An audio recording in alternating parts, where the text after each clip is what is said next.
શ્રીદામાને નવાઈ લાગી છે કે મારી પાસે કઈ વસ્તુ છે. ભગવાને કીધું છે કે જો અમે બધા શેરમાં ફરવા નીકળ્યા છે, કપડાં તો બધાના નવા થઈ ગયા છે, પણ અમારા બધાના ગળા તો ખાલી છે ને. તું તો માળીનો દીકરો છો, સુંદર મજાની એક એક પુષ્પની માલા બધા માટે બનાવી દે. પેલો રાજીના રેડ થઈ ગયો છે, કનૈયા ઉભો રે, હમણાં હું માલા બનાવી દઉં. હાથમાં સોઈને દોરો લીધો અને આમ થોડી મિનિટોમાં તો બધી માલાઓ તૈયાર થઈ. એક માલા પરમાત્માને અંગીકાર કરાવી, એક માલાજી છે એ બળરામજીને ધરાવીશ, એક એક માલા છે એ બધા ગોવાળિયાઓને આપીશ. પરમાત્મા ઉભા થઈ ગયા છે કે બસ રજા આપો, હજી ઘણા કામ કરવાના બાકી છે. ગ્વાલ બાલ સખા બધા ઝૂંપડામાંથી બહાર નીકળી ગયા. ભગવાન ઝૂંપડામાં પાછા આવ્યા. શ્રીદામાના કાનમાં જઈ અને ભગવાને એટલું કીધું છે કે જોજે ભાઈ બંધ, હવે હું આવતીકાલથી અહીંયા જ રહેવાનો છું, પાછો નથી જવાનો. આપણે બે મિત્રો હવે ભેગા જ રહેવાના છે, પણ આજનો દિવસ કોઈને કહેતો નહીં કે હવે હું અહીંયા જ રહેવાનો છું. શ્રીદામા રાજીના રેડ થઈ ગયો છે કે કનૈયો મારા ગામમાં આવી રહ્યો છે. પરમાત્મા એ નવા વસ્ત્ર કંઠમાં એ માલાને ધારણ કરી અને જ્યારે મુખ્ય માર્ગ ઉપર ચાલી રહ્યા હતા, બરાબર એ જ સમયે સામેથી કુબ્જા આવી રહી છે. કંસ રાજાની દાસી જેનું નામ હતું કુબ્જા. કુબ્જાનું કામ શું હતું? તો કે કંસ રાજા માટે ચંદન ઘસવાનું. યમુનાજીના કિનારે આવે, એ ચંદનનો આખો લેપ તૈયાર કરે, એ કટોરો લઈ અને રાજાના સિંહાસન પાસે મૂકી દેવાનો. આજે પણ એ ચંદન તૈયાર કરી અને જ્યારે સામેથી ચાલી આવે છે, પરમાત્માએ રોકી દીધા છે કે દેવી જરા ઉભા રહ્યો. જો અમે બધા છે ને એ તમારા શહેરમાં ફરવા આવ્યા છે, અમારા વસ્ત્ર પણ નવા છે, અમારા ગળામાં પણ સુંદર માલા છે, પણ અમારા કપાળ હજી કોરા છે ને. તમારી પાસે તો આખો ચંદનનો વાટકો છે, એક થોડું થોડું ચંદન અમને આપશો? કુબ્જાએ આખો ચંદનનો વાટકો લઈ ભગવાનના હાથમાં આપી દીધો છે. લ્યો મહારાજ. પરમાત્માએ થોડું ચંદન પોતે અંગીકાર કરાવ્યું, થોડું ચંદન છે એ બળરામજીને અંગીકાર કરાવ્યું. બાકીનું જે પ્રસાદી ચંદન હતું એ ગ્વાલબાલ સખાને લગાડ્યું. તા તો આખો વાટકો છે પૂરો થઈ ગયો છે. ખાલી વાટકો લઈ અને પરમાત્માએ કુબ્જાના હાથમાં આપી દીધો છે. લ્યો દેવી, તમારો ખૂબ ખૂબ ઉપકાર, ખૂબ પાડ, હવે અમને રજા આપ. ભગવાન તો ચાલતા થઈ ગયા. બળરામજીને ગમ્યું નથી કે કનૈયા ઉભો રહે. એણે કેટલા પ્રેમથી આપણને ચંદનનો વાટકો આપ્યો, તું એને કંઈક બદલો નહીં આપ. ભગવાને આમ હાથ છોડાવી દીધો છે કે મોટા ભાઈ ચાલો ને, મોડું થાય છે.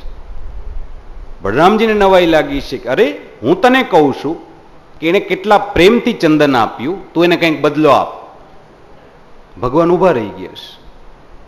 બળરામજીની સામે નવાઈથી જોઈ અને ભગવાને પ્રશ્ન કર્યો કે મોટા ભાઈ આપ એમ કહી રહ્યા છો કે હું આને બદલો આપું? બળરામજીએ કીધું છે કે હા. વળી ભગવાને પૂછ્યું કે મોટા ભાઈ આપ એમ કહી રહ્યા છો કે હું આને બદલો આપું? બળરામજીને નવાઈ લાગી છે કે એકનો એક સવાલ બે વાર હું કામ પૂછી રહ્યો છે? કહું છું કે એને બદલો આપ, તો બદલો કેમ નથી આપતો? પણ ભગવાનને નવાઈ લાગી રહી છે કે આપ એમ કહી રહ્યા છો. જો અત્યારે મથુરાના રાજમાર્ગ ઉપર વેદવ્યાસજીએ એક ત્રિપુટી ઊભી રાખીશ, કૃષ્ણ, બળરામ અને કુબ્જા. અને આને આ ત્રિપુટી તુલસીદાસજીએ રામાયણમાં ઊભી કરી દીધી. અત્યારે જે કૃષ્ણ છે એ ત્યારે રામ બનીને બિરાજતા હતા.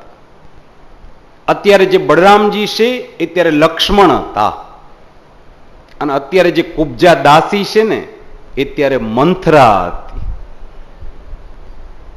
અને લક્ષ્મણજીને જ્યારે વનવાસ ને બધું થયું છે, પાછા જ્યારે આવ્યા છે ત્યારે મંથરા ઉપર એટલો ગુસ્સો આવ્યો હતો, એટલો ગુસ્સો આવ્યો હતો કે લક્ષ્મણજી રીતસર મંથરાને મારવા માટે દોડ્યા હતા, એનું ગળું દબાવવા માટે દોડ્યા હતા કે આ કુલટા જો આપણા ઘરમાં ન હોત તો આપણું ઘર ક્યારેય વેર વિખેર ન થયું હોત. અને મારવા માટે દોડ્યા. અને પ્રભુ શ્રી રામને એમને સંભાળવા ભારે થઈ પડ્યા હતા કે લક્ષ્મણ, બોલતા પહેલા જરા વિચાર કરજો કે કોના માટે આ શબ્દ બોલી રહ્યા છો. તમે જેના માટે આ શબ્દનો પ્રયોગ કરો છો ને, એનો ખોડો ખૂંદી અને આપણા કઈમાં મોટા થયા છે. એ દ્રષ્ટિએ જોવા જઈએ ને તો એ આપણા નાની સમાન છે, આપણા વડીલ કહેવાય. એની સામે એમ ન બોલી શકાય. અને લક્ષ્મણજીને સંભાળવા ભારે થઈ પડ્યા. એ જ લક્ષ્મણજી છે એ જ્યારે બળરામજી બનીને જન્મ લે છે ત્યારે આજે પરમાત્માને એમ કહે છે કે હવે મંથરાને બદલો દે, હવે એને કંઈક બદલામ દે. એટલે તો ભગવાનને નવાઈ લાગે છે કે મોટા ભાઈ, એ દિવસે તો એને મારવા માટે દોડ્યા હતા અને આજે બદલો દેવાનું કયો છો. પણ બળરામજીએ હા પાડી છે કે હા કનૈયા, આજે એમ કહી રહ્યો છું કે એને બદલો આપ. એ રામાવતાર હતો, આ કૃષ્ણાવતાર છે. આ બદલો ચૂકવવાનો અવતાર છે. માથે કઈ દેણું નથી રાખવું. મારી ઈચ્છા છે કે તું એને કંઈક બદલો આપ. એ બળરામજીની જયારે ઈચ્છા જાણીને પછી પરમાત્મા કુબજાની પાસે પધાર્યા છે. તો કુબજાનું સ્વરૂપ કેવું હતું? એનું મુખ બહુ સુંદર હતું. આમ ચંદ્રમા જેવું ગોળ મોઢું હતું, મુખ બહુ સુંદર હતું. પણ બાકીના અંગો, ગળાથી નીચેનું શરીર તો કે એ કુબડી હતી. કુબજા કુબડી હતી. આજની ભાષામાં કહીએ ને તો એના બધા અંગો છે વાકા ચૂકા હતા. પરમાત્માએ શું કર્યું તો કે કુબજાની પાસે પધાર્યા. પોતાના બે ચરણારવિંદથી એકવાર તો કુબજાના બંને પગને દબાવ્યા છે. અને પરમાત્માએ કુબજાની દાઢી આમ પકડી અને એટલા બલપૂર્વક આમ ઝાટકા સાથે ખેંચી કે એના જે અંગો વાકા ચૂકા હતા ને એ બધા સીધા થઈ ગયા છે. એ સર્વાંગ સુંદર થઈ ગઈ છે. ભગવાન ત્યાંથી ચાલતા થઈ ગયા. પણ કુબજાને નવાઈ લાગી છે કે ઉભા રહ્યો મહારાજ, એક વાતનો જવાબ આપો. આવડો મોટો બદલો તમે મને શેના માટે આપ્યો? ભગવાને કીધું છે કે તમે જે ચંદન આપ્યું ને, આ બદલો એના માટે છે. કુબજાએ કીધું છે કે ચંદન મારું નથી હો, ચંદન તો રાજ્યનું છે, કંસ રાજાનું છે. તો પછી મને બદલો શું કામ આપ્યો? ભગવાને કીધું છે કે ચંદન રાજ્યનું છે ને, પણ ઘસવાનું કાર્ય તો તમે કર્યું છે ને. તમે જે મહેનત કરીને એ આ મહેનતનો બદલો છે. વળી કુબજા બોલી છે કે મેં મહેનત કરી છે તો મને એનો પગાર મળે છે. હે પ્રભુ, મને તેનો પગાર મળે છે, તો પછી આ બદલો શું કામ આપ્યું? આપ મારા ઘરે પધારો પ્રભુ, મારા ઘરને પાવન કરો. પરમાત્માએ પણ કીધું છે કે એ ઉધાર રહેશો, કોઈ વખત મોકો મળશે ને ત્યારે પગલા કરીશ, અત્યારે જવા દો, હજી ઘણું કામ કરવાનું છે. પરમાત્મા મંડળીને લઈ અને આગળ વધી રહ્યા હતા. હજી તો આમ થોડે આગળ ચાલ્યા ત્યાં મથુરાની મુખ્ય બજાર શરૂ થઈ રહી છે. અને બજારમાં પેલા જ બધા વાણિયા વ્યાપારીઓની દુકાન હતી. એક વાણિયા વ્યાપારી ક્યારથી ભગવાનની સાથે સાથે ચાલી રહ્યા હતા, એ આ બધું જોઈ રહ્યા હતા. વેલા દોડતા જઈ અને પોતાની દુકાનની આસપાસના બધા વેપારીઓને એને ભેગા કર્યા છે. બધા ભેગા થાવ, ભેગા થાવ. જો મારી પછવાડે એક મંડળી ચાલી આવે છે. એ મંડળી ગજબની છે. એમાં વચમાં જે પેલો શામળો બધાની વચ્ચે પીળું પિતાંબર પહેરીને ચાલ્યો આવે છે ને, એ બાળક તો વધારે ગજબનો છે. કેમ તો કે તમાચો મારે તો પેલો ધોબી મરી જાય. દરજીઓ બધા એની મેળે સીધા થવા લાગ્યા છે. અને પેલી કુબજા જેના અંગો તો સાવ વાકા ચૂકા હતા ને, એને સીધા કરી નાખ્યા છે. એ સર્વાંગ સુંદર થઈ ગઈ છે. બીજા વ્યાપારી બોલ્યા છે કે એનો મતલબ કે આ દીકરો પરાક્રમી લાગે છે. ત્રીજા વ્યાપારી બોલ્યા છે કે જો પરાક્રમી હશે ને તો પછી વેલા મોડો મથુરાનો રાજા જરૂર બનવાનો છે. એક ગરડા વ્યાપારી બોલ્યા છે કે જો મથુરાનો રાજા બનવાનો હોય ને તો અત્યારથી જ એની સાથે દોસ્તી કેળવી લ્યો, કે કાલ સવારે રાજા બને ને તો પેલો રાજકીય લાભ આપણને મળવો જોઈએ, આપણને પ્રાપ્ત થવો જોઈએ.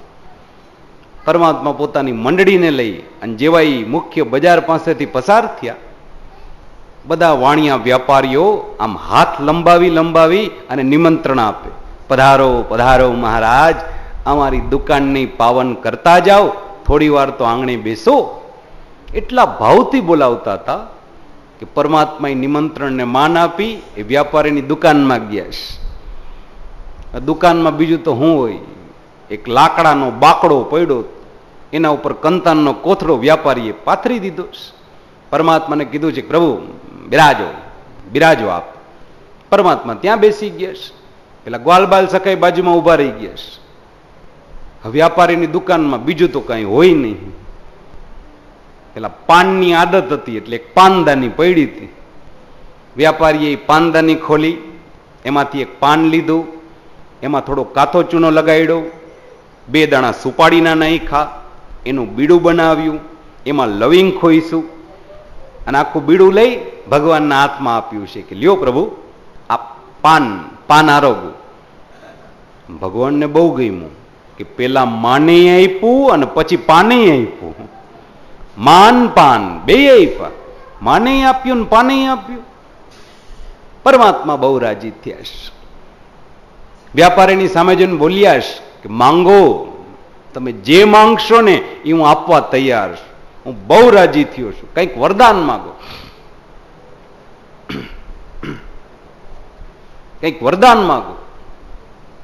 પેલા વ્યાપારીઓને વધારે નવાઈ લાગી છે, કરે આ દીકરો ખાલી પરાક્રમી નથી, આ બાળક તો દૈવી છે, વરદાન માગવાનું કીશ. વરદાન માગવાની વાત આવી એટલે વ્યાપારીનો જુવાન જોત પોતરો, તો કે એ પોતરો આમ થડા ઉપર જ બેઠો હતો, ખુરશી ઉપર જ બેઠો. વરદાનની વાત આવી એટલે પોતરો ઊભો થઈ ગયો છે કે મહારાજ વરદાન જ દેવું છે ને તો પછી એક કામ કરો, આ અમારી જૂની પુરાણી દુકાન છે ને એને નવી નકોર બનાવી નાખો, રંગ રોગાન કરી દો, દુકાનનું બોર્ડે નવું, ફર્નિચરે નવું, ખુરશીએ નવી, સન્માયકાથી મઢી દો, બધું નવું. એ પોતરો માગવા ગયો એટલે બાજુની ખુરશીમાં એના બાપુજી બેઠા હતા. એ બાપુજીએ દીકરાનો હાથ પકડી લીધો કે ઉભો રે, તને માગતા નથી આવડતું. દુકાન આખી નવી નકોર હશે, દુકાનનું બોર્ડે નવું હશે, ફર્નિચરે નવું હશે, પણ અંદર માલના ઠેકાણા નહીં હોય તો જો પ્રભુ એના કરતા એક કામ કરો, દુકાન નવી નથી કરવી પણ અમારા ગોડાઉન છે ને માલથી ભરચક ભરી દો, આખું ગોડાઉન માલથી ભરચક ભરી દો. એ માગવા ગયો એટલે પાછા એના પણ બાપુજી એટલે કે ઘરડા બાપા એ પાછા દુકાનના ઓટલે બેઠા બેઠા છાપો વાંચતા. એને પોતાના દીકરાના ઈશારો કર્યો કે ઉભો રે, તને માગતા નથી આવડતું. ભગવાનની સામે આમ 3 પેઢી ઊભી છે. પરમાત્મા એ વિચાર કરે છે કે પોત્રો કેન્સલ, બાપુજી કેન્સલ, હવે દાદા હું દિવાડે છે જોઈ તો ખરા. પણ એ ઘરડા હતા, અનુભવનું પોટલું હતા. અને પરમાત્માને વિનંતી એવી બહુ સુંદર કરીશ કે જો પ્રભુ મારો પોતરો છે ને એ તો અણસમજુ છે, એ એમ કહી રહ્યો છે કે દુકાનને આખી નવી નક્કોર બનાવી દો ને ફર્નિચરે નવું, બોર્ડે નવું. પ્રભુ તો આપને પરિશ્રમ પડે કે નહીં, તો આપને તકલીફ પડે. મારો દીકરો એમ કહી રહ્યો છે કે ગોડાઉન આખું માલથી ભરચક ભરી દો, તો આપને વધારે પરિશ્રમ પડે પ્રભુ. પણ હું આપને ઓછું પરિશ્રમ પડે ને એવું એક કામ કહું તો. આમ બોલી અને પોતાના દુકાનની તિજોરી ખોલી નાખી કે આને બસ રૂપિયાથી ભરચક ભરી દો, એમાંથી હું રંગરોગાને કરાવી લઈશ, બોર્ડે કરાવી લઈશ અને માલે ભરી દઈશ. આ તિજોરી ક્યારેય ખાલી ન થવી જોઈએ, એ વરદાન આપ. પરમાત્માને બહુ ગમ્યું છે કે વાહ રે વાહ, તમને માગતા બહુ સુંદર આવ્યું છે. ભગવાને એમને આશીર્વાદ આપ્યા છે કે હું તમને આશીર્વાદ આપું છું કે તમારે ત્યાં હંમેશા સ્થિર લક્ષ્મી રહેશે. એ લક્ષ્મી ક્યારેય ચલિત નહીં થાય, હંમેશા સ્થિર લક્ષ્મી રહેશે. જો વાણિયા વ્યાપારીઓ ઉપર પરમાત્માની કૃપા થઈ. આપણે નંદ મહોત્સવના દિવસે વાત કરી ગયા હતા ને કે વાણિયાનો દીકરો ક્યારેય ગરીબ હોય જ નહીં, રૂપિયા પૈસા વાળો જોઈએ. શું કામ? તો કે પરમાત્મા એને આશીર્વાદ આપ્યા છે કે તમારે ત્યાં હંમેશા સ્થિર લક્ષ્મી રહેશે. વાણિયાની રીત કેવી છે વિચારજો. પરમાત્માને અર્પણ કેટલું કર્યું? તો કે થોડુંક અર્પણ કર્યું છે. જાજી વસ્તુ અર્પણ નથી કરીને. અર્પણ કેટલું કર્યું? એક પાન આપ્યું છે ને, ભગવાનને કઈ સૂકો મેવો કે કઈ મોટી મોટી સામગ્રી રાંધી નથી દીધું, આપ્યું માત્ર એક પાન, પણ બદલામાં માંગી કેટલું બધું લીધું? સ્થિર લક્ષ્મીનું વરદાન, અચલ લક્ષ્મીનું વરદાન કે ક્યારેય ચલિત ન થાય, હંમેશા બિરાજ.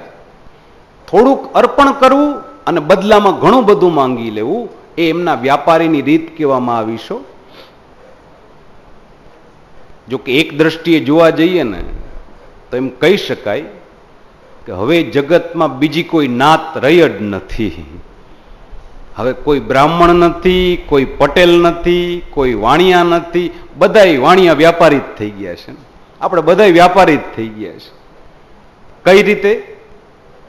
તો કે થોડુંક અર્પણ કરીએ છીએ અને જાજુ બધું માંગી લઈએ છીએ. આ આપણો સ્વભાવ થઈ ગયો છે ને. થોડુંક અર્પણ કરવું અને બદલામાં જાજુ બધું માંગી લેવું. આપ વિચારજો, ઈશ્વરના મંદિર સામે જ્યારે ઉભા રહી જાય છે ને, બે હાથ જોડી અને આપણે કેટલું બધું માંગી લઈએ છીએ. વિચાર તો કરો, માગીએ છીએ કેટલું બધું. હું જ્યારે નાનકડો હતો ને, 7-8 વર્ષ પછી અમે જામનગરમાં મોટી હવેલીની પાસે જ રહેતા, બરાબર, હવેલીની બાજુમાં જ રહેતા. પછી બાજુમાં જ એક ઘરડા માજી રહેતા. માજી ઠાકોરજીની સેવા કરે, ભાવથી ઠાકોરજીની સેવા કરે. થોડી વાર આને બંધ કરી.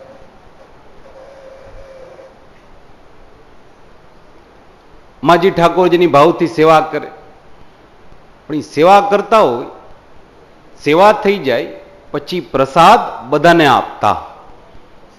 અમે પ્રસાદની લાલચમાં માજીના ઘરની આસપાસ આટા મારીએ. માજી સેવા કરી લઈએ ને તો બદલામાં આપણને કેળા ને ફ્રૂટ ને પ્રસાદી તો મળશે, એટલે આમ બહાર જ આટા મારતા હોય. તો માજી ઠાકોરજીની સેવા ભાવથી કરે, પણ સેવા થઈ જાય એટલે પછી ઠાકોરજીની સામે હાથ જોડી અને પછી બધી માગણી કરતા હોય. હે મારા વાલા, આ મારો મોટો દીકરો ધંધામાં 3 વાર ભંગાઈ ચૂક્યો છે, હવે 4થી વાર નવો ધંધો નાખવા જઈ રહ્યો છે. તું એને ધંધામાં કંઈક મદદ કરજે, તું એને કંઈક બરકત દેજે. આ મારો વૈસલો દીકરો, એની દીકરીનું ઠેકાણું ક્યારનું નથી થતું. 3 વાર મૂર્તિયા જોવા આવ્યા પણ ઠેકાણું નથી થતું. હવે તો એનું ક્યાંક ને ક્યાંક ગોઠવી દે. વળી થોડીક વાર થાય એટલે પાછા કહેશે, આ મારો ઝીણકો દીકરો 12માં 4 ટ્રાય દઈ ચૂક્યો છે, હવે 5મી ટ્રાય આપવા પરીક્ષા દેવા ગયો છે, આ વખતે તો એને પાસ કરી દેજે. પછી મારાથી રેવાણું નહીં કે માડી તારા માંડવીના દાણા ઠાકોરજીને મોંઘા પડે. કાં તો કે 4-5 માંડવીના દાણા અને 2 હાકરના ટુકડા ખાવા માટે ભગવાનને કેટલું કરવું પડશે? મોટા દીકરાનો ધંધો ભગવાને હલાવવો પડશે. વચલા દીકરાની દીકરીનો મૂર્તિઓ ગોતવા માટે ભગવાનને આમ બધે ગોતવા જવું પડશે ને. અને ઝીણકા એ ઠોઠડા દીકરાનું પેપર લખવા માટે ભગવાને કલમ ઉપાડવી પડે ને, ત્યારે તો એ પાસ થાય. અને આટલું બધું કરે એના બદલામાં ભગવાનને મળે શું? 2-4 માંડવીના દાણા. ભગવાન એ વિચાર કરશે કે આ દાણા ખાવા એના કરતા હું આખું માંડવીનું ખેતર ન ઊભું કરી લઉં. પણ આ આપણો સ્વભાવ થઈ ગયો. શું સમજજો કે થોડુંક અર્પણ કરીએ અને બદલામાં જાજુ બધું માંગી લઈએ. આપ વિચારજો, ઈશ્વરના જ્યારે મંદિર જાઓ છો ને, અખતરો કરજો. જ્યારે પણ ઠાકોરજીની સામે આપણે ઊભા રહીએ છીએ ને, આપણે કંઈ ન કરવું હોય ને તોય અંદરથી કંઈક ને કંઈક માગણી નીકળી જશે, કંઈક ને કંઈક મગાઈ જશે. ભગવાનની સામે ક્યારેય આપણે એમને ઊભા નથી રહી શકતા. જોજો, અંદરથી કાંઈક ને કાંઈક વિનંતી નીકળી જ જાય. અરે કાંઈ ન નીકળે ને તોય આપણે છેલ્લે એટલું કહેશે કે હે ભગવાન ભલું કરજે. ભાઈ ઈ ક્યાં કોઈનું બુરું કરવા બેઠો છે? પણ છતાંય આપણે માંગી લઈને કે ભલું કરજે, કે તારી સામેથી નીકળ્યા ને એના બદલામાં તારે ભલું કરતું રહેવાનું. આ આપણી રીત છે. થોડુંક અર્પણ કરીએ અને ઘણું બધું માંગી લઈએ. આપ યજમાન પરિવાર રોજ સાંજે અહીંયા પૂજા કરો છો. સવારની પૂજા થાય, સાંજે પૂજા થાય. પછી અહીંયા ભાગવતજીની પૂજા પૂર્ણ થતી હોય, આરતી થઈ જાય, પછી અમારા ગોર બાપા છે તમારા બધાના હાથમાં પેલી મંત્ર પુષ્પાંજલિ આપે ને, ફૂલ અને ચોખાના દાણા આપે ને, કે હા હવે બધા હાથમાં ફૂલ ને ચોખા રાખો. તમે બધા હાથમાં ફૂલ ને ચોખા રાખો છો. અને પછી તમારી પાસે શું બોલાવડાવે?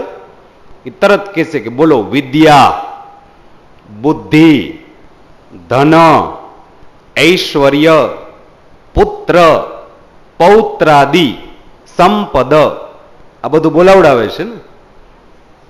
વિચાર તો કરો કે ભગવાન અને આપણી વચ્ચેનો એગ્રીમેન્ટ કેવો થયો કે અમે તમને આ 2-4 ફૂલની પાંખડી અને 2-4 ચોખાના દાણા પધરાવીએ, એના બદલામાં તમારે અમને શું દેવાનું? આપણી માગણી શું? સૌથી પહેલા વિદ્યા. પહેલા તો અમને ખૂબ વિદ્યા આપજો. છોકરાવે ભણે ગણે સીએ થાય, વિદ્યા આપો. બુદ્ધિ, ધન, ઐશ્વર્ય, પુત્ર એટલે કે દીકરાવાળા કરજો. પૌત્રાદિ સંપદ, દીકરાવાળા કરજો, પાછા પોતરાવાળા કરજો. પૌત્રાદિ સંપદ. અને છેલ્લે શું બોલીએ? દેહી મે વાંચિતમ ફલમ. જો કદાચ માંગવામાં કંઈ ભૂલાઈ ગયું હોય ને તો પ્રભુ ભૂલચૂક લેવી દેવી. છતાંય કંઈ યાદ આવી ગયું તો છેલ્લે પાછા માંગી લેશી. દેહી મે વાંચિતમ ફલમ. ભૂલાઈ ગયું હશે પાછા માંગી લેવાનું છૂટ. તો વિચાર તો કરો, ભગવાનને આપણે આપીએ કેટલું અને બદલામાં માગી કેટલું બધું લઈએ. આજે પણ આ વ્યાપારીઓની રીત છે.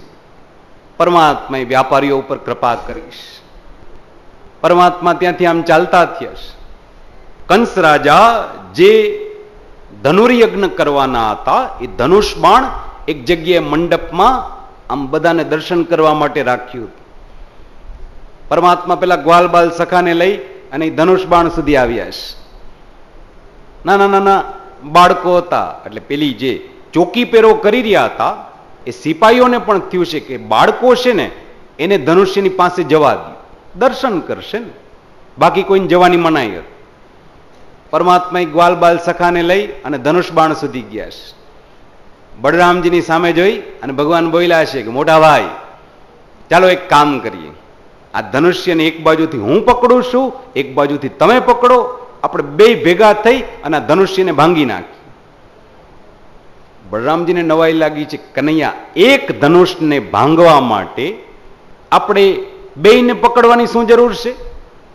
કાં તું ભાંગી નાખ કાં હું ભાંગી નાખું, બેયને મહેનત કરવાની શું જરૂર છે? પરમાત્માએ કીધું છે કે નહીં નહીં, હું તમને એટલા માટે કહું છું કે તમને ધનુષ ભાંગવાની ઈચ્છા રામાવતારથી અધૂરી હતી ને, ત્યારથી તમારે ભાંગવું હતું ને કે મારે ધનુષ ભાંગી નાખવું છે. એ જન્મમાં તો ઈચ્છા પૂરી ન થઈ, આ જન્મમાં હું પૂરી કરીશ. ચાલો બે બાજુથી ધનુષ પકડો. બે ભાઈઓએ ધનુષ્યનો અગ્રભાગ પકડ્યો છે અને એટલા બલપૂર્વક ભેગા કર્યા કે વીજળીનો એક કડાકો થાય એમ કડાકો થયો અને એકવાર તો આખી મથુરા નગરી છે એમ ધ્રુજી ઉઠીશ. પેલા સિપાહીઓ આમ ભગવાનને જે મારવા માટે દોડ્યા, ધનુષ્યના એક ટુકડાથી બળરામજી અડધા સૈનિકોને પૂરા કર્યા, એક ટુકડાથી પરમાત્માએ સૈનિકોને પૂરા કર્યા છે. અને પછી તો ભગવાને બળરામજીને કીધું છે કે હા મોટા ભાઈ, એટલા તોફાન કરી લીધા કે મામાશ્રીને ખબર પડી ગઈ હશે કે હા ભાણિયા ગામમાં આવી ગયા. એટલા તોફાન કરી લીધા છે. ચાલો હવે પાછા આપણે આપણા ઉતારે ચાલ્યા જાય. સવારના નીકળાતા સાંજ પડી ગઈ, હજી સુધી ગોવાળિયા નથી દેખાણા. નંદ બાવા બગીચામાં આમથી આમ આટા મારે મનમાં વિચાર કરે આજ પછી ક્યારેય કનૈયાને ફરવા ન જવા દો. 2 કલાકનું કહીને ગયા, સવારની હાંજ પડી ગઈ, હજી સુધી પાછા કેમ ના આવ્યા? એવામાં પરમાત્મા ગ્વાલબાલ સખાને લઈને પાછા આવ્યા છે. નંદબાવાનો પારો ચડી ગયો છે, કનૈયા આજ પછી ક્યાંય ફરવા નહીં જવા દો. 2 કલાકનું કહીને સવારની હાંજ પડી ગઈ, અત્યાર સુધી ક્યાં હતા? તમને ખબર છે મારા મનમાં કેટલી ચિંતા થાય છે? ભગવાને કીધું છે કે બાવા જરા ધીમા તો ખમો, અમે 2 જ કલાકમાં પાછા આવી જવાના હતા. પણ આ મથુરા નગરી છે ને હારી બહુ અટપટી છે. એક ગલીમાંથી નીકળીએ તો બીજી ગલી, બીજી ગલીમાંથી નીકળીએ તો ત્રીજી ગલી, અમે ખોવાઈ ગયા. વળી માંડ માંડ કોઈને રસ્તો પૂછ્યો છે, ભાઈ આ ગામના પાદર સુધી જવું હોય તો? કોઈએ કીધું છે કે ડાબી બાજુ વળી જાઓ. એ બાજુ ગયા તો કોઈએ કીધું કે હવે જમણી બાજુ વળી જાઓ. વળી કોઈએ કીધું છે કે હવે સીધા ચાલ્યા જાઓ. વળી કોઈએ કીધું છે કે આગળ ચોક આવે ને ત્યાંથી જમણી બાજુ વળી જાઓ. હવે બાવા એ ચોકની જમણી બાજુ વળ્યા ને તો જ્યાંથી શરૂ કર્યું હતું ને ત્યાં પહોંચી ગયા. આ તો વળી કોઈએ કીધું કે ભાઈ તમે ખોટી બાજુ જઈ રહ્યા છો, આ બાજુ નહીં આ બાજુ વળો. એ 5-7 વાર આટા માર્યા ત્યારે તો ગામની બહાર નીકળ્યા. નંદબાવાને થયું કે વાત સાચી હશે, મથુરા નગરી છે ને એ પાછી અટપટી છે. એ વાત તો ગળે ઉતરી ગઈ. પણ પેલા ગ્વાલબાલ સખા કંસ રાજાના કપડા પહેર્યા હતા ને, ચૂડીદાર, પાયજામોન, કિનખાબના વસ્ત્ર, મખમલના, પાછા સખણા તો ઉભા રહી. એ પાછા નંદબાવાને પોતાના કપડા દેખાડે, બાવા કિનખાબ, બાવા જરીના. નંદબાવાને નવાઈ લાગી છે કે એલા ફાટેલા કેડિયાને પોતડી પહેરીને ગયા હતા, આ રેશમના કપડા ક્યાંથી આવ્યા? હાચું બોલ કનૈયા, લૂંટફાટ કરી છે ને, હાચું બોલી જા. પરમાત્માએ પણ કીધું છે કે બાવા તમને મારા ઉપર ક્યારેય ભરોસો નહીં આવે ને. અરે બાવા મેં કોઈ લૂંટફાટ નથી કરી. આ તો એ મથુરાના માણસોએ અમને નવા નવા લુગડા પહેરાવ્યા. અરે બાવા સાચી વાત કરીએ ને તો તમારી કિંમત જેટલી વ્રજમાં નથી ને એનાથી વધારે મથુરામાં છે. અહીંયા આવીને અમને ખબર પડી. અરે બાવા જેના ઘર પાસેથી પસાર થઈને બધા અમને ઘરમાં બેહાડવા લઈ જાય, નવા નવા લુગડા આપે, મીઠાઈ ખવડાવવા આપે, ગળામાં માળા પહેરાવે. કેટલાક તો અમને દાગીના દેતા હતા. એ તો અમે ના પાડી દીધી કે ના ભાઈ અમારા બાપુજી ખીજા હે. એટલે ઘણા તો અમને હોનાના દાગીના પહેરાવતા. નંદબાવાને થયું છે કે અરે એવું મથુરામાં કોણ હશે? વળી વિચાર થયો છે કે નહીં, ઉદ્ધવ એવા હશે, અક્રૂર એવા હશે, વસુદેવ એવા હશે, સત્રાજીત એવા હશે કે જેને ખબર પડે ને કે આ મારો દીકરો છે તો એ પગથી માથા સુધી એને સોનેથી મઢી દો. પરમાત્માએ આખી વાત નંદબાવાને ગળે ઉતારી દીધી અને ગ્વાલબાલ સખા બધા આનંદથી નિદ્રા કરી. બીજા દિવસની સવાર પડીશ. સવારના પોરમાં પરમાત્માએ નંદબાવાને કીધું છે કે જો બાવા તમે વડીલ કહેવાય, તમારે યજ્ઞની પૂજા કરવાની હોય, બ્રાહ્મણોને દાન દક્ષિણા દેવાની હોય, તમે વેલા નીકળો, અમે તમારી પછવાડે પછવાડે આવી રહ્યા છીએ. નંદબાવાને વેલા રવાના કર્યા. કૃષ્ણ બળરામ 2 ભાઈઓ પછવાડેથી જઈ રહ્યા છે અને તૈયાર થઈ કંસ રાજાના યજ્ઞમાં જાવું તું. પોતાના ઉતારાથી કંસ રાજાના યજ્ઞમાં પહોંચશે ભગવાન તો 5 મિનિટ તો નીકળી જ જવાની. 5 મિનિટનો રસ્તો તો હતો. તો એ 5 મિનિટ આપણે વચમાં જલપાનનો વિરામ રાખી લઈ. ચિઠ્ઠી તો ક્યારની મારી પાસે આવી ગઈ છે. તો 2-5 મિનિટ વચમાં આપણે જલપાનનો વિરામ રાખી લઈ, બધા આનંદથી જલપાન કરી લ્યો. 1-2 મિનિટ પછી પુનઃ આપણે કથાના પ્રવાહમાં આગળ વધીશું. બધા 1-2 મિનિટ આનંદથી જલપાન કરી લ્યો. શ્રી ગોવર્ધનનાથ કી. કૃષ્ણાય વાસુદેવાય હરે પરમાત્મને પ્રણતઃ ક્લેશનાશાય ગોવિંદાય નમો નમઃ. મથુરા લીલાની કથા આપણે શ્રવણ કરી રહ્યા છીએ. બીજા દિવસની સવાર પડીશ. પરમાત્માએ નંદ બાવાને કીધું છે કે બાવા, તમારે તો યજ્ઞની પૂજા કરવાની હશે, બ્રાહ્મણોને દાન દક્ષિણા આપવાની હશે, કંસને મળવાનું હશે, આપ વેલા પધારો, અમે બે ભાઈઓ છીએ એ પછવાડે આવી રહ્યા છે. પરમાત્મા અને બળરામજી બંને એકબીજાનો શ્રૃંગાર કરી રહ્યા છે. શેષ અને અશેષ બંને એકબીજાનો શ્રૃંગાર કરે છે. એકબીજાને મુકુટ પહેરાવે, એકબીજાને માલા પહેરાવે, એક સરખા મુકુટ પહેર્યા, એક સરખા વસ્ત્ર પહેર્યા, એક સરખી માલા, એક સરખા કુંડલ, એક સરખા બાજુબંધ પહેર્યા છે. બંને વસ્ત્ર અલંકાર બધું એક સરખું. ફેર હતો તો બંનેના રંગમાં ફેર હતો. એક શ્યામ વર્ણના હતા, એક ગૌર વર્ણના હતા. પરમાત્મા છે શામળા હતા, જ્યારે બળરામજી છે રૂપાળા. બંને જણા તૈયાર થઈ અને જ્યારે કંસ રાજાના દરબારમાં આવ્યા છે, મુખ્ય મંડપનો જે દરવાજો હતો એ દરવાજામાં એક મોટા હાથીને દરવાજાની વચ્ચે એ રીતે ઊભો રાખ્યો હતો કે જે કોઈને મંડપમાં પ્રવેશ કરવો હોય ને એ આ હાથીની બાજુમાંથી જ નીકળે, ત્યારે જ અંદર આવીશ. પણ એ હાથીને પણ એટલો દારૂ પીવડાવીને મદાંધ બનાવવામાં આવ્યો છે. એ જરા વચમાં આડો ઉભો હતો. પરમાત્મા બળરામજીનો હાથ પકડીને આવી રહ્યા હતા. એણે કોલિયા પીડ હાથીને જોયો એટલે ભગવાન ઉભા રહી ગયા છે.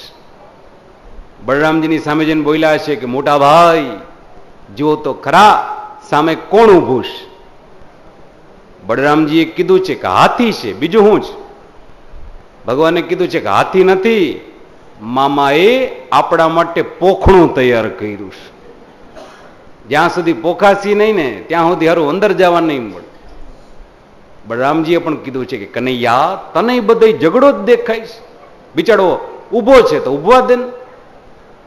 ભગવાને કીધું છે કે તમને એમ લાગે છે ને તો એક કામ કરો, જાઓ એની પાસે રસ્તો માંગો. બળરામજી એ હાથીના મહાવત પાસે આવ્યા છે.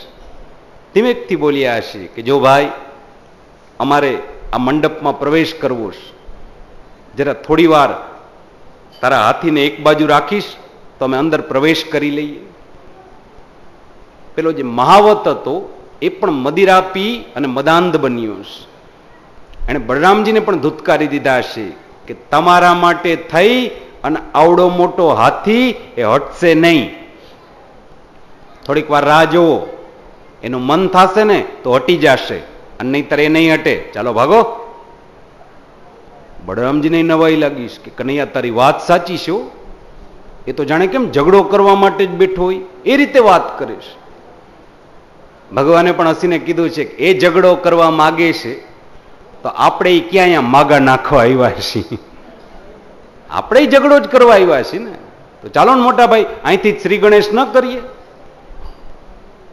ભગવાને પેલા મહાવતને કીધું છે કે જો ભાઈ સાહેબ બાપા કહું છું ને એ રસ્તો આપી દેજો, નહીતર તને અંતારા હાથીને બેયને રસ્તે લગાડ દઈશ. 10-11 વર્ષનું બાળક આ રીતે બોલી જાય, પેલા મહાવતને ગમ્યો નથી. એને પોતાના હાથમાં જે અંકુશ હતું એ અંકુશ આમ હાથીની માં રીતે એ રીતે ખૂંચાડ્યું કે પેલા તો હાથીને પાગલ બનાવ્યું હશે. પછી તો કોલિયા પીડ હાથી આગળ આગળ ભગવાન દોડે, પછવાડે હાથી એને મારવા દોડે. ક્યાંય સુધી ભગવાન એને પછવાડે આમ દોડાવ્યું હશે. ગોળ ગોળ ચક્કર લગાવે, આગળ ભગવાન દોડે, પછવાડે હાથી, આગળ ભગવાન દોડે, પછવાડે હાથી. પેલા તો ભગવાન એને ક્યાંય સુધી આમ થકાવ્યું હશે. પછી ભગવાન પોતે આમ દોડતા દોડતા થાકી ગયા. આમ ભગવાન ગોળ ચક્કર લગાવીને આવી રહ્યા હતા, બાજુમાં બળરામજી હતા. એટલે ભગવાને શું કર્યું તો કે દોડતા દોડતા આવી અને બળરામજીની પીઠમાં ધબો માર્યો કે મોટા ભાઈ ખો. એટલે બળરામજી દોડવા લાગ્યા અને ભગવાન ઉભા રહી ગયા. પેલા હાથી તો દોડી જ રહ્યો છે, એને ખબર ન પડી કે અહીંયા માણા બદલાઈ ગયા. કાં તો કે એક સરખા વસ્ત્ર પહેર્યા હતા ને, એક સરખી માલા, એક સરખા મુકુટ, એક સરખા કુંડલ. હાથીને ખબર ન પડી કે આ ખોખોની રમત શરૂ થઈ ગઈ. એ બળરામજી દોડતા દોડતા થાકે એટલે ભગવાનની પીઠમાં ધબો મારે, કનૈયા ખો, એટલે ભગવાન દોડવા લાગે. પરમાત્માને આ રમત બહુ ગમી છે કે આ રમત હારી બહુ મજાની છે. દોડવા વાળો દોડો કરે અને પોરો ખાવાવાળો પોરોય ખાયા કરે. પેલા તો ક્યાંય સુધી હાથીને થકવ્યો છે, દોડાવ્યો છે. પછી જયારે કોલિયાપીડ ખૂબ થાકી ગયો છે ત્યારે પરમાત્મા ઠેસ ખાઈ અને નીચે પડી ગયા. કોલિયાપીડે જોયું છે કે હા, કનૈયો નીચે પડી ગયો છે, હું મારા 2 દાંત લઈ અને કનૈયાની પીઠમાં ભોકી દઈશ. એ દોડતો આવ્યો અને પોતાના બંને દંતશૂળ લઈ અને પરમાત્માની પીઠમાં ભોકવા ગયો છે. પરમાત્મા એ જ ક્ષણે કૂદકો મારી અને ઊભા થઈને ભાગી ગયા છે. કોલિયાપીડના બંને દાંત આમ જમીનમાં એ રીતે ખૂંચી ગયા કે પેલો ત્યાં ને ત્યાં ઢળી પડ્યો છે. અને હાથી એવું કદાવર પ્રાણી છે કે એકવાર પોતાનું શરીર ઢાળી દે ને પછી ઝડપથી ઊભો ન થઈ શકે. એ તો ત્યાં ને ત્યાં ઢળી પડ્યો છે. પરમાત્મા એના દાંતને ખેંચી લીધા. એ કોલિયાપીડ હાથીને માર્યો, એના મહાવતને માર્યો, બંનેને મારી નાખ્યા. પણ પેલા જે દાંત હતા એ રક્તથી રંજિત હતા, લોહીવાળા હતા. એટલે પરમાત્માએ શું કર્યું તો કે 2 દાંતને લઈ અને આમ જમીનમાં ઘસી ઘસીને સાફ કર્યા છે. એક દાંત બળરામજીને આપ્યો છે કે લ્યો મોટા ભાઈ, આ દાંત છે ને એ ખભા ઉપર રાખો, એક દાંત છે ને એ હું ખભા ઉપર રાખીશ. બળરામજીને નવાઈ લાગી છે, કનૈયા મરેલા હાથીના દાંતને શું કરવું છે? ભગવાને કીધું છે કે એ તમને ખબર ન પડે. આ દાંત ખભા ઉપર હશે ને તો આપણા મામાને ખબર પડી જાય કે ભાણિયા પોખાઈને આવ્યા છે, એને બધી ખબર પડી જશે. તમે ખાલી દાંત રાખો. બંને ભાઈઓ એ કોલિયાપીડ હાથીનો દાંત લઈ અને જ્યારે એ રણ મેદાનમાં પ્રવેશ કરી રહ્યા છે. યજ્ઞ તો એક બાનું હતું કે ખૂણામાં 4 બ્રાહ્મણો બેસી અને અગ્નિકુંડમાં સ્વાહા સ્વાહા કરી રહ્યા હતા. બાકી તો વચ્ચોવચ્ચ એક અખાડો તૈયાર કરવામાં આવ્યો છે, રણ મેદાન તૈયાર કરવામાં આવ્યું છે, એક આખો અખાડો છે. કે કદાચ બંને ભાઈઓ જો કોલિયાપીડ હાથીથી બચી જાય ને તો એ સીધા અખાડામાં જવા જોઈએ. અખાડામાં મોટા મોટા મલ્લો છે, એ આમ રાહ જોઈને બેઠા હતા. જેવા પરમાત્મા અને બળરામજી એ અખાડામાં આવ્યા છે, ચાણૂર અને મુષ્ટિક નામના 2 મલ્લ એ કૂદકો મારી અને સીધા અખાડામાં આવી ગયા છે. ચાણૂરે ભગવાનને કીધું છે કે કનૈયા રામ આવો, તમારું સ્વાગત છે. કંસ રાજાના દરબારમાં તમારા બંનેનું સ્વાગત છે. જો આપણે કંસ રાજાની પ્રજા કહેવાય અને પ્રજાનું પરમ કર્તવ્ય કહેવાય કે પોતાના રાજાનું મનોરંજન કરે. ભગવાને કીધું છે કે બોલો, તમારા રાજાનું મનોરંજન કઈ રીતે કરીએ? મુષ્ટિક બોલ્યો છે કે આપણે દ્વંદ્વ યુદ્ધ કરીએ, આપણે યુદ્ધ કરીએ અને યુદ્ધ દ્વારા મનોરંજન કરીએ. બળરામજી બોલ્યો છે કે યુદ્ધ હંમેશા સરખે સરખા વચ્ચે હોય, સ્પર્ધા હંમેશા તંદુરસ્ત હોવી જોઈએ. સરખે સરખા વચ્ચે થાય ને તો એ સ્પર્ધા કહેવાય. ક્યાં તમે 50 વર્ષના મોટા મોટા મલ્લો અને ક્યાં અમે 8-10 વર્ષના નાના નાના બાળકો? ત્યારે મુષ્ટિક જવાબ આપે છે કે કનૈયા રામ, તમારામાં કેટલા બલ શક્તિ છે ને એ તમારે કહેવાની જરૂર નથી, તમારો ખભો જવાબ આપે છે. જે ખભા ઉપર કોલિયાપીડ જેવા હાથીનો દાંત હોય, તમે કોઈ સામાન્ય નથી, યુદ્ધ તો કરવું જ પડશે. પ્રેમથી માનો તો પ્રેમથી, પરાણે માનો તો પ્રેમથી, બાકી યુદ્ધ કરવું પડશે. બળરામજીને ગુસ્સો આવ્યો છે કે તો પછી અખાડામાં આવી જાઓ, અમે તો પેલાથી અખાડામાં જ ઉભા છે, તમારે આવવાની વાર છે. એ ચાણૂર મુષ્ટિક પરમાત્માની સામે લડવા લાગ્યા છે. લડતા લડતા ભગવાને ચાણૂરને માર્યો, બળરામજીએ મુષ્ટિકનો વધ કર્યો છે. હજી તો બંનેના શરીર આમ ઢસડીને અખાડામાંથી બહાર કઢાય એ પેલા શલ અને કૂટ નામના 2 યોદ્ધાઓ આવી ગયા છે. બંને ભાઈઓએ જ્યારે શલ અને કૂટને પણ મારી નાખ્યા છે. મોટા મોટા મલ્લો બધા મૃત્યુ પામ્યા. નાના નાના મલ્લો સમજી ગયા છે કે જીવતા રહેવું હોય તો અહીંથી ભાગી જાઓ, નહીતર કોઈને નથી છોડવાના. અને પછી તો આમ અફડા તફડી મચી ગઈ છે. બધા મલ્લો આમથી તેમ ભાગી રહ્યા છે. પેલા મલ્લયુદ્ધમાં યોદ્ધાઓને પાનો ચડે એના માટે આમ નગાડા વાગી રહ્યા હતા. તપડ તપડ તપડ તપડ તપડ. પેલા બધા મલ્લો છે આમ તેમ ભાગી રહ્યા છે. પરમાત્મા એ નગાડાના તાલે એ બળરામજી પરમાત્મા પોતાના પગ આમ પછાડી રહ્યા છે. તપડ તપડ તપડ તપડ. અને કંસમ બેબા પકડો થઈ ગયો છે. અરે નગાડા છે, યુદ્ધના વાગે આપણો તો પરાજય થઈ રહ્યો છે. મલ્લો બધા મૃત્યુ પામી રહ્યા છે. કોઈ કૃષ્ણને મારી નાખો, બળરામને મારી નાખો, નંદ બાવાને પકડી લ્યો, ગોવાળિયાઓનું ધન હરી લ્યો, કોઈને જવા ન દેતા. આમ એક સાથે ઘણું બધું બોલવા લાગ્યું છે. પરમાત્મા જે આમ પગ પછાડી રહ્યા હતા એ થોડી વાર તો કંસના મોઢાને આમ જોવા લાગ્યા છે, એક નજરે જોવા લાગ્યા છે. બળરામજીને નવાઈ લાગી છે. કનૈયા, તું શું જોઈ રહ્યો છે? ભગવાને કીધું છે કે મોટા ભાઈ, મામાને હવે છેલ્લો સનેપાત ઉપડી ગયો. આ છેલ્લો સનેપાત છો. કંસ બરાડા પાડે છે. પરમાત્મા કૂદકો મારી અને એકવાર તો કંસના સિંહાસન ઉપર આવી ગયા છે. કંસ ઊંચું જોવા ગયો, પરમાત્માની સામે જોવા ગયો. માથે જે મુકુટ પહેર્યો હતો એ આમ નીચે પડી ગયો છે. કંસના વાકડિયા વાળ હવામાં લહેરાવા લાગ્યા છે. પરમાત્માએ કંસના વાળનો આમ ચોટલો બનાવ્યો અને એકવાર તો ભૂમિ ઉપર પટકી દીધા છે. ભગવાન એની છાતી ઉપર બેસી ગયા. ચોટલો પકડીને યાદ કરાયું છે કે મામા, યાદ છે મારી માં જ્યારે પરણીને સાસરે જાતી હતી ને ત્યારે તમે એનો આ જ રીતે ચોટલો પકડી અને રથમાંથી નીચે પછાડી દીધી. ત્યારે મારી માની ઉંમર 11 વર્ષ અને 52 દિવસની હતી. આજ ભગવાન બોલ્યા છે કે આજ મારી ઉંમર 11 વર્ષની છો. ક્ષત્રિયનું સંતાન છું. વેરનો બદલો વેરથી લેવા આવ્યો છું.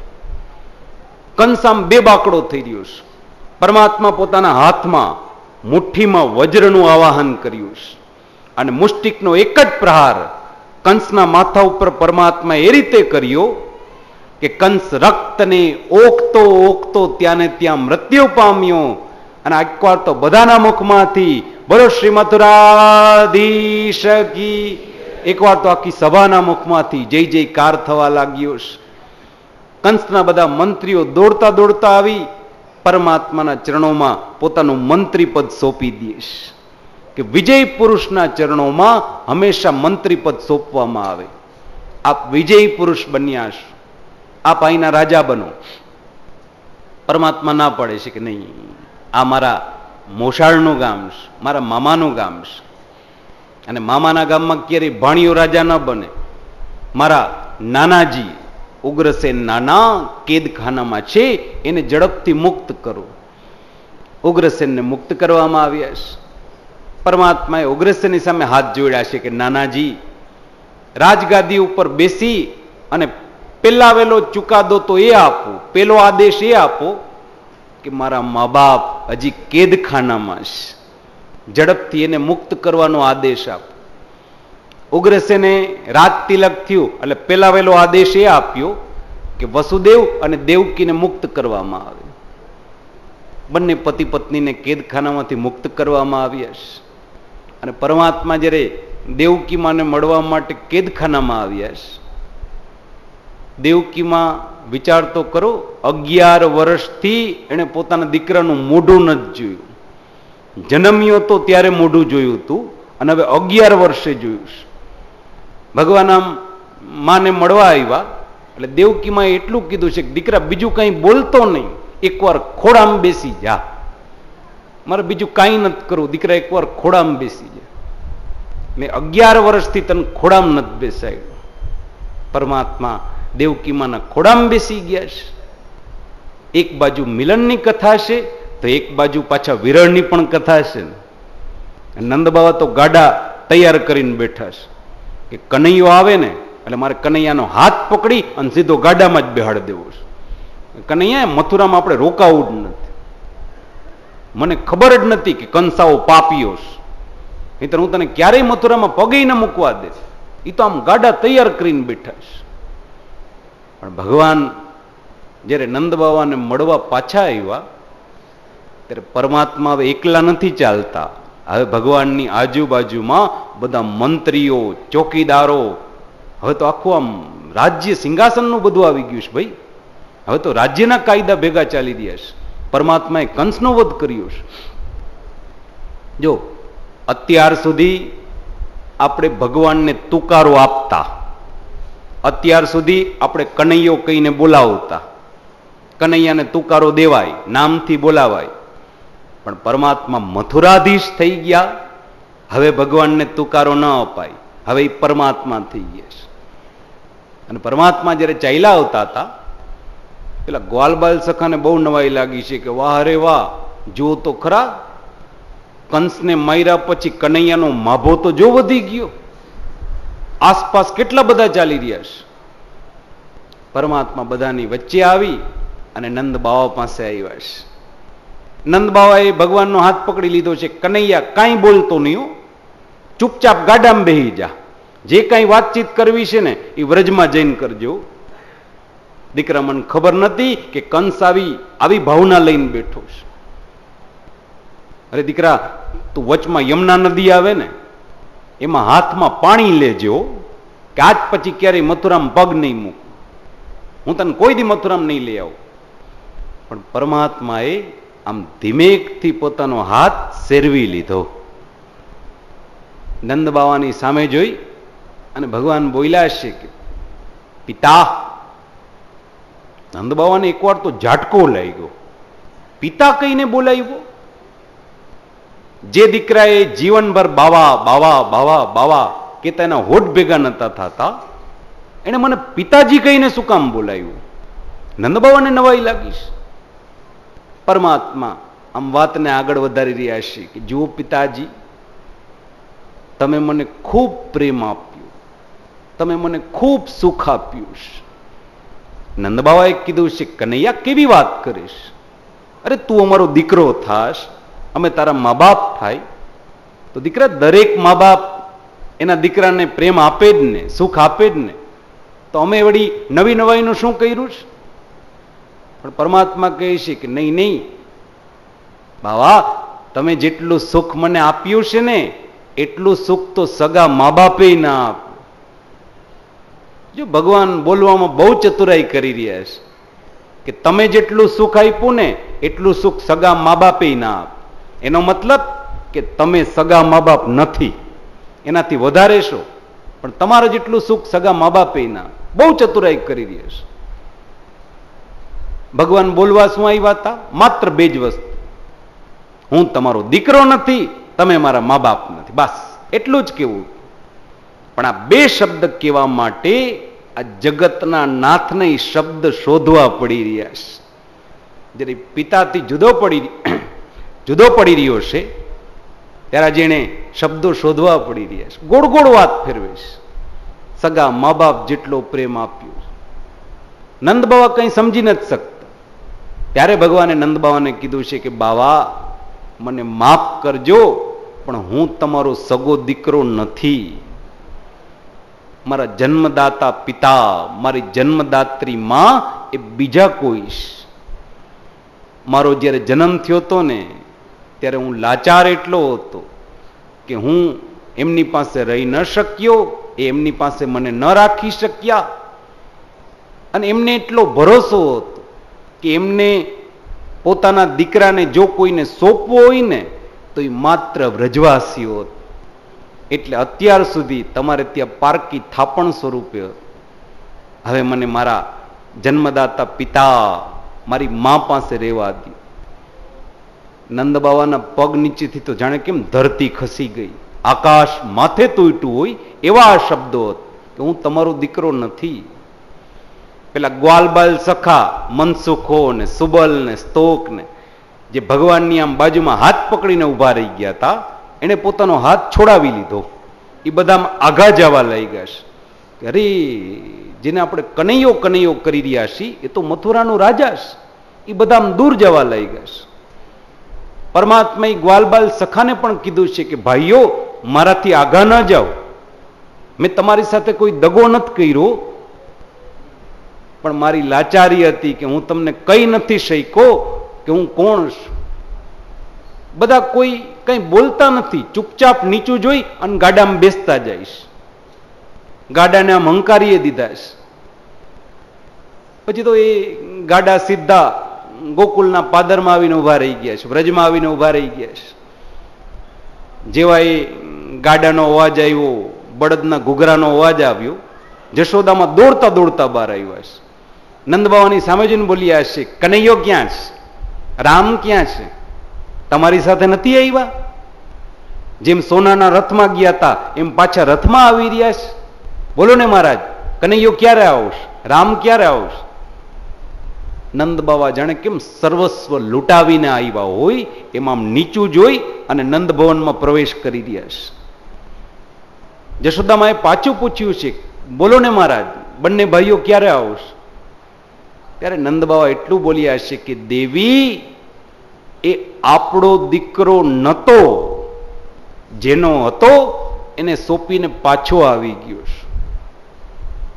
એ દિવસની કથા છે કે નંદ ભવનમાં એ દિવસ પછી ક્યારેય કોઈ મીઠાઈ રાંધવામાં નથી આવી. જશોદામાં એ ક્યારેય રંગીન સાડલો નથી પહેર્યો, કોઈ ઉત્સવ ઉજવવામાં નથી આવ્યો. કેમ તો કે એક બાજુ વિરહની કથા છે, તો એક બાજુ પાછા મિલનની કથા હતી. વસુદેવ અને દેવકી એવા માતા પિતા કે જેને 11 વર્ષે દીકરાનું મોઢું જોવા મળ્યું છે. પેલા તો દીકરાને યજ્ઞોપવિત સંસ્કાર કરાવ્યા, પરમાત્માને જનોઈ દેવામાં આવીશ, અને ભગવાન સાંદીપની ગુરુના આશ્રમમાં ભણવા માટે પધાર્યા છે. અહીંયા 10મ સ્કંદના પૂર્વાર્ધના બરાબર 49 અધ્યાય પૂરા થાય, 50મા અધ્યાયની શરૂઆત થવા જઈ રહી છે. 10મ સ્કંદનો વિચાર કરીએ તો શ્રીમદ ભાગવતનો 10મ સ્કંદ 2 વિભાગમાં વહેંચાયેલો છે. એકને આપણે પૂર્વાર્ધ કહીએ, એકને ઉત્તરાર્ધ કહીએ. 90 અધ્યાયનો સ્કંદ, 2 વિભાગ.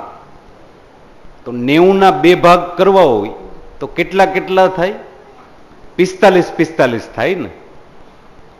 પણ શ્રીમદ ભાગવતનો 10મ સ્કંદનો પૂર્વાર્ધ જુઓ ને તો 49 અધ્યાયનો, અને ઉત્તરાર્ધ જુઓ તો 41 અધ્યાયનો. 45ના 2 ભાગ ન કર્યા, પણ પૂર્વાર્ધ 49, ઉત્તરાર્ધ 41. તો પછી મનમાં પ્રશ્ન થાય ને કે આમ શું કામ કર્યું? સંખ્યાના 2 ભાગ કરવાતા તો 45 કરાય. પણ ભાગવત કોઈ વાર્તાની ચોપડી નથી, ભાગવત જીવન છે.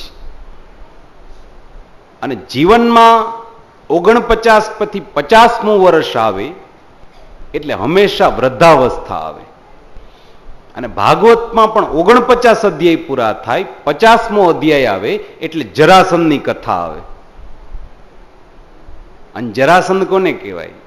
જરા એટલે વૃદ્ધાવસ્થા, અને સંધ એટલે સાંધા. વૃદ્ધાવસ્થા પોતાનો પ્રભાવ ક્યાં દેખાડે? તો કે હાથ પગના સાંધા ઉપર દેખાડે. તમે જોજો, 50 વર્ષના થાય ને પછી હાથ પગના સાંધાય દુખવા લાગે ને, કમરમાંય દુખાવો શરૂ થઈ જાય ને, ગરદનમાંય દુખાવો શરૂ થઈ જાય ને. પેલા ઓર્થોપેડિકના ડાક્ટરે તમને એમ કહે ને કે કમરનો એકાદ મણકો ખહી ગયો, સમજી લેવાનું કે હા જરાસંધ આવી ગયો. કાંતિભાઈ ક્યાં ગયા? એમને તો ખબર જ કે વૃદ્ધાવસ્થા છે ને એ હંમેશા સાંધા ઉપર પોતાનો પ્રભાવ દેખાડે છે. અને હંમેશા 50મા વર્ષથી શરૂ થયું. 50મું વર્ષ આવે ને એટલે આપણે કહીએ ને કે હા હવે તમે વનમાં આવ્યા હો, વનમાં આવ્યા છે. મનુષ્યનું આયુષ્ય કેટલું? તો કે 100 વર્ષનું. 100 વર્ષનું આયુષ્ય. એવી જ રીતથી ભગવાને બાકીના જીવો હતા ને એને 50 વર્ષનું આયુષ્ય આપ્યું. પશુ પક્ષી એ બધાને 50 વર્ષ, અને મનુષ્યને 100 વર્ષનું આયુષ્ય આપ્યું. પણ થોડો સમય થયો એટલે માણસ ભગવાન પાસે જઈને બોલ્યો છે, પ્રભુ મારે 100 વર્ષનું જીવન નથી જીવવું, એક કામ કરો, આમાંથી 75 વર્ષ કાઢી નાખો, મારા માટે તો 25 ઘણા છે, હું 25 વર્ષમાં જીવન જીવી લઈશ. કોણ લગ્ન કરે ને કોણ સંસાર માંડે ને, એના કરતા 25 વર્ષનું જીવન રાખો ને. ભગવાને કીધું છે ધ્યાન રાખજો, પછી નહીં મળે. માણસે કીધું છે ભલે, મને કાંઈ વાંધો નહીં. પરમાત્માએ મનુષ્યના 75 વર્ષ કાપી નાખ્યા, 25 વર્ષનું જીવન થઈ ગયું. પણ પછી થોડો સમય થયો એટલે માણસ ભગવાન પાસે જઈને પાછો હાથ જોડીને ઉભો રહી ગયો છે કે પ્રભુ બોલતા તો બોલાઈ ગયું, પણ હવે 25 વર્ષ ઘટે છે, આમાં ખાલી મોટા થાય છે, ભણી ગણીને મોટા થાય છે, બાકી વિવાહ, દીકરા, પોતરા એ બધું બાકી રહી જાય છે. થોડીક કૃપા કરો ને પ્રભુ, એક કામ કરો ને, જાજા નહીં 25 વર્ષ આપી દો, બસ મારા લગ્ન થઈ જાય, દીકરા પોતરાનું મોઢું જોઈ લો, બસ ઘણું છે. ભગવાને કીધું છે કે ભાઈ મેં તને કીધું તું, હવે ના આપી શકું. માણસ બહુ કરગયરો છે, કંઈક તો આપો, 25 વર્ષ આપો બસ. ભગવાને કીધું છે કે ઉભો રે, રાહ જો, તારા 75 વર્ષની બાદ બાકી તો કરી નાખી, હવે તો બીજા કોઈ 25 વર્ષ કે કંઈ પાછું આપે તો એમાંથી દઈશ. થોડીક વાર થઈ એટલે એક બળદ ખેતરમાંથી ફરતો ફરતો ભગવાન પાસે ગયો કે પ્રભુ આ 50 વર્ષનું આયુષ્ય મને હુકામ આપ્યું, મારે 50 વર્ષ સુધી ખેતરમાં મજૂરી જ કરવાની છે, આમ હળ જ હાંકવાનું છે, ધોસરું માથે લઈને આમ આટા જ મારવાના. એક કામ કરો ને, આમાંથી અડધા વર્ષ લઈ લ્યો ને, 25 વર્ષમાં હું છૂટી જાઉં. ભગવાનને માણસ યાદ આવ્યો છે, એણે માણસને બોલાવીને કીધું છે કે આ 25 વર્ષ મારી પાસે વધારાના છે પણ બળદના છે, બોલ જોઈશ? મનુષ્યએ કીધું છે કે આપી દો. કાંઈ વાંધો નહીં, મારા લગ્ન થઈ જાય બસ. 25 વર્ષ એને બળદ પાસેથી લઈ લીધું. પાછો ભગવાન પાસે થોડોક ટાઈમ થયો એટલે દોડ્યો કે પ્રભુ લગ્ન તો થઈ ગયા, દીકરા તો થઈ ગયા, પણ ત્રીજી પેઢી જોવાનું રહી જાય છે, પોતરાનું મોઢું નથી જોઈ શકતું. થોડીક દયા કરો ને, એક બીજા 25 વર્ષ આપી દો ને.